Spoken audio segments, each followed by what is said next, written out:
राजा था, उसके 7 लड़के और 1 लड़की थी। राजा ने अपने 7 लड़कों का विवाह करवा दिया था। एक राजा शिकार करने गया और वह जब शिकार करके वापस आ रहा था, रास्ते में उसकी मृत्यु हो गई। पिता के मरने के बाद 7 भाइयों के सिर पर पूरे घर और राज्यपाट की जिम्मेदारी आ गई। एक दिन 7 भाई काम के सिलसिले में बाहर जाने लगे।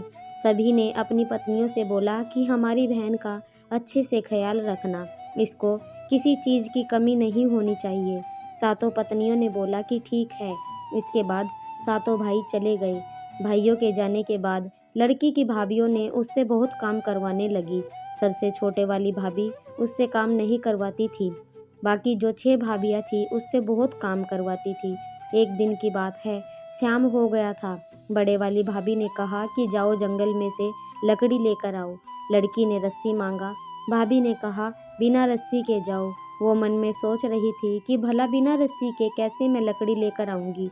वो जंगल में गई, उसने एक लकड़ी एकत्रित किया और बैठकर रोने लगी। तभी एक सांप आया। उसने लड़की को रोते देखकर पूछा कि क्यों रो रही हो।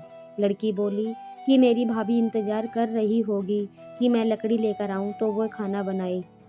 मेरे पास तो रस्सी है नहीं, तो मैं ये सारी लकड़ियाँ बिना बांधे कैसे लेकर जाऊं। सांप ने बोला कि बस इतनी सी बात, मेरे ऊपर लकड़ी लाकर रखो। लड़की ने वैसा ही किया और सांप ने लकड़ी को लपेट लिया। इसके बाद लड़की फिर सोच में पड़ गई।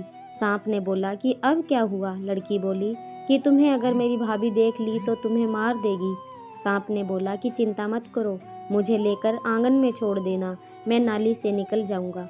लड़की सांप की बात सुनकर खुश हो गई और अपने घर की तरफ निकल पड़ी। कुछ देर बाद लड़की घर आ गई। उसे घर आने में रात हो गई थी। उसकी देरी से आने की वजह से उसकी भाभी ने उसे खाना नहीं दिया, उसे बहुत मारा पीटा। लड़की बेचारी रोते रोते सो गई। अगले दिन उसे एक चलनी दिया और बोला कि जाओ पानी लेकर आओ। लड़की नदी के किनारे जाकर पानी भरने की कोशिश कर रही थी, परंतु सारा पानी गिरे जा रहा था। वो वहीं पर बैठकर रोने लगी। तभी अचानक एक मेंढक आया। वो लड़की को देखकर पूछा क्यों रो रही हो। लड़की बोली कि मैं पानी भर रही हूँ, लेकिन सारा पानी चलनी से नीचे गिर जा रहा है क्योंकि चलनी में बहुत सारा छेद है। मेंढक ने उसे एक उपाय बताया और बोला कि ये बस इतनी सी बात। उसे अपने सारे मेंढक को बुलाया और उस चलनी में बैठ गए और बोला कि घर ले जाकर एक बाल्टी में रख देना, हम सारे मिलकर उस बाल्टी में पेशाब कर देंगे और बाल्टी भर जाएगा। उसके बाद हम लोग वहाँ से चले जाएंगे। लड़की ने वैसे ही किया। उस लड़की की भाभी हर रोज ऐसे ही ऊट पटांग काम कुछ न कुछ करने के लिए देती थी। एक दिन की बात है, उस लड़की को एक काला रंग का कंबल दिया और बोला कि जाओ जब तक ये कंबल सफ़ेद न हो जाए घर मत लौट के आना। लड़की बोली ठीक है। लड़की कंबल लेकर चली जाती है और नदी के किनारे बैठकर उसे धोती है। वह छोटी लड़की उसे धोती गई, परंतु वह सफ़ेद होता ही नहीं। काला है तो काला ही न रहेगा, सफ़ेद थोड़ी न होगा। लड़की को 2 दिन हो गए, वह बिना कुछ खाए पिए बैठी रही और फूट फूट कर रोती रही। तभी उसके 7 भाई नदी के पास वाले जंगल से होते हुए बाहर से लौट कर आ रहे थे।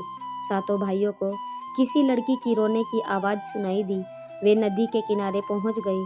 अपनी बहन को उस हालत में देखकर उन सभी भाइयों का दिमाग खराब हो गया और पूछा कि बहन ये हालत किसने किया। उस छोटी लड़की ने सब कुछ बताया।